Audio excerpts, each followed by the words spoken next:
La Bible en un an. La Genèse, chapitre 12. L'Éternel dit à Abraham, « Va-t'en de ton pays, de ta patrie, et de la maison de ton père, dans le pays que je te montrerai. Je ferai de toi une grande nation, et je te bénirai. Je rendrai ton nom grand, et tu seras une source de bénédiction. Je bénirai ceux qui te béniront, et je maudirai ceux qui te maudiront, et toutes les familles de la terre seront bénies en toi. » Abraham partit comme l'Éternel le lui avait dit, et Lot partit avec lui. Abraham était âgé de 75 ans lorsqu'il sortit de Charan. Abraham prit Sarai, sa femme, et Lot, fils de son frère, avec tous les biens qu'il possédait et les serviteurs qu'il avait acquis à Charan. Ils partirent pour aller dans le pays de Canaan, et ils arrivèrent au pays de Canaan. Abraham parcourut le pays jusqu'au lieu nommé Sichem, jusqu'aux chênes de Morée. Les Cananéens étaient alors dans le pays. L'Éternel apparut à Abraham et dit, « Je donnerai ce pays à ta postérité. » Et Abraham bâtit là un autel à l'Éternel qui lui était apparu. Il se transporta de là vers la montagne, à l'orient de Béthel, et il y dressa ses tentes. Ayant Béthel à l'occident et Haï à l'orient, il bâtit encore là un autel à l'Éternel, et il invoqua le nom de l'Éternel. Abraham continua ses marches en s'avançant vers le midi. Il y eut une famille dans le pays, et Abraham descendit en Égypte pour y séjourner, car la famille était grande dans le pays. Comme il était près d'entrer en Égypte, il dit à Sarai, sa femme, « Voici, je sais que tu es une femme belle de figure. Quand les Égyptiens te verront, ils diront, « C'est sa femme », et ils me tueront, et te laisseront la vie. Dis, je te prie, que tu es ma sœur, afin que je sois bien traité à cause de toi, et que mon âme vive grâce à toi. » Lorsque Abraham fut arrivé en Égypte, les Égyptiens virent que la femme était fort belle. Les grands de Pharaon la virent aussi, et la vantèrent à Pharaon, et la femme fut emmenée dans la maison de Pharaon. Il traita bien Abraham à cause d'elle. Et Abraham reçut des brebis, des bœufs, des ânes, des serviteurs et des servantes, des ânesses et des chameaux. Mais l'Éternel frappa de grandes plaies Pharaon et sa maison au sujet de Sarai, femme d'Abraham. Alors Pharaon appela Abraham et dit, « Qu'est-ce que tu m'as fait? Pourquoi ne m'as-tu pas déclaré que c'est ta femme? Pourquoi as-tu dit c'est ma sœur? Aussi l'ai-je prise pour ma femme. Maintenant voici ta femme, prends-la et va-t'en. » Et Pharaon donna l'ordre à ses gens de le renvoyer, lui et sa femme, avec tout ce qui lui appartenait. La Genèse, chapitre 13. Abraham remontait d'Égypte vers le midi, lui, sa femme et tout ce qui lui appartenait, et Lot avec lui. Abraham était très riche en troupeaux, en argent et en or. Il dirigea ses marches du midi jusqu'à Béthel, jusqu'au lieu où était sa tente au commencement, entre Béthel et Haï, au lieu où était l'autel qu'il avait fait précédemment. Et là, Abraham invoqua le nom de l'Éternel. Lot, qui voyageait avec Abraham, avait aussi des brebis, des bœufs et des tentes. Et la contrée était insuffisante pour qu'ils demeurassent ensemble, car leurs biens étaient si considérables qu'ils ne pouvaient demeurer ensemble. Il y eut querelle entre les bergers des troupeaux d'Abraham et les bergers des troupeaux de Lot. Les Cananéens et les Phéréziens habitaient alors dans le pays. Abraham dit à Lot, « Qu'il n'y ait point, je te prie, de dispute entre moi et toi, ni entre mes bergers et tes bergers, car nous sommes frères. Tout le pays n'est-il pas devant toi? Sépare-toi donc de moi.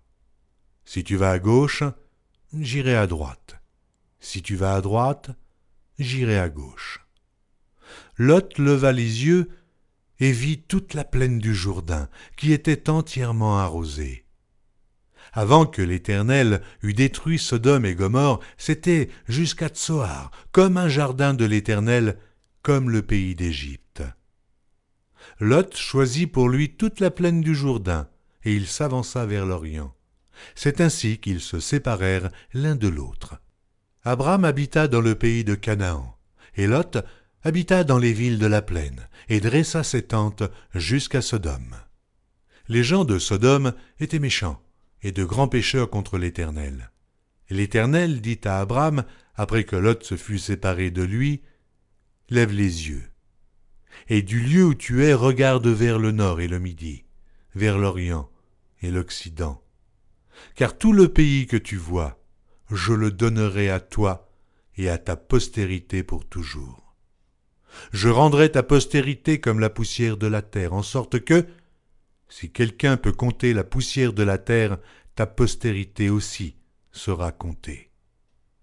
Lève-toi, parcours le pays dans sa longueur et dans sa largeur, car je te le donnerai. » Abram leva ses tentes et vint habiter parmi les chênes de Mamré, qui sont près d'Hébron, et il bâtit là un autel à l'Éternel. La Genèse, chapitre 14.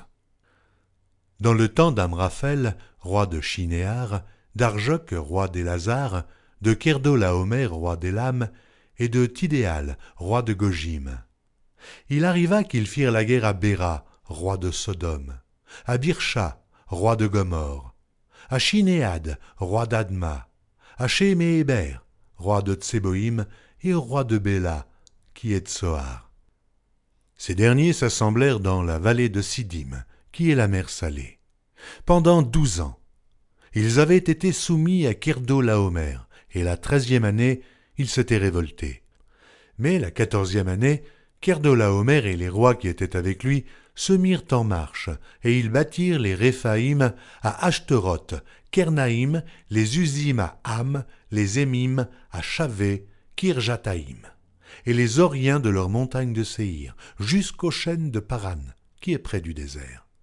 Puis ils s'en retournèrent, vinrent à Amishpat, qui est Kadès, et bâtirent les Amélécites sur tout leur territoire, ainsi que les Amoréens établis à Hazatson Tamar. Alors s'avancèrent le roi de Sodome, le roi de Gomorre, le roi d'Adma, le roi de Tseboïm et le roi de Béla, qui est Tsoar, et ils se rangèrent en bataille contre eux dans la vallée de Siddim. Contre Kerdolaomer, roi d'Élam, Tidéal, roi de Gojim, Amraphel, roi de Shinéar, et Arjoc, roi d'Élazar. 4 rois contre 5. La vallée de Siddim était couverte de puits de bitume. Le roi de Sodome et celui de Gomorre prirent la fuite et y tombèrent. Le reste s'enfuit vers la montagne. Les vainqueurs enlevèrent toutes les richesses de Sodome et de Gomorre, et toutes leurs provisions, et ils s'en allèrent. Ils enlevèrent aussi avec ses biens Lot, fils du frère d'Abram, qui demeurait à Sodome, et ils s'en allèrent. Un fuyard vint l'annoncer à Abram, l'Hébreu. Celui-ci habitait parmi les chênes de Mamré. L'Amoréen, frère d'Eshcol et frère d'Aner, qui avait fait alliance avec Abram. Dès qu'Abram eut appris que son frère avait été fait prisonnier, il arma 318 de ses plus braves serviteurs, nés dans sa maison, et il poursuivit les rois jusqu'à Dan. Il divisa sa troupe pour les attaquer de nuit, lui et ses serviteurs. Il les battit et les poursuivit jusqu'à Shoba, qui est à la gauche de Damas. Il ramena toutes les richesses, il ramena aussi Lot, son frère, avec ses biens, ainsi que les femmes et le peuple. Après qu'Abram fut revenu vainqueur de Kerdolaomer et des rois qui étaient avec lui, le roi de Sodome sortit à sa rencontre dans la vallée de Chavé, qui est la vallée du roi. Melchisédek, roi de Salem, fit apporter du pain et du vin. Il était sacrificateur du Dieu Très-Haut.